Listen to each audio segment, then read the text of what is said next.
मोबाइलमा हालिदिने। आज त त्यो मेलाको हिसाबले आज शिवरात्रि मेला हो नि इन्डियामा और नेपाल महेन्द्रनगरमा धेरै ठुलो मेला लाग्छ शिवधाममा आज। अरू यसमा सर यो छ नि जो तपाईँको हजुर यो यसमा स्विमिङ पुल बन्छ यसमा इलेक्ट्रिक किस्ती चल्ने।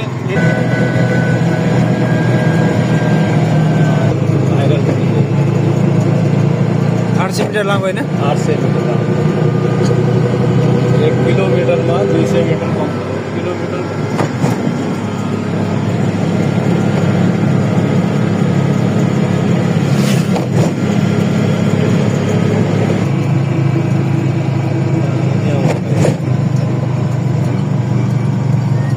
क्यामेरा रहेछ नि त क्यामेराले हातको हात फोटो खिचेर हालिदिन्छ मोबाइलमा।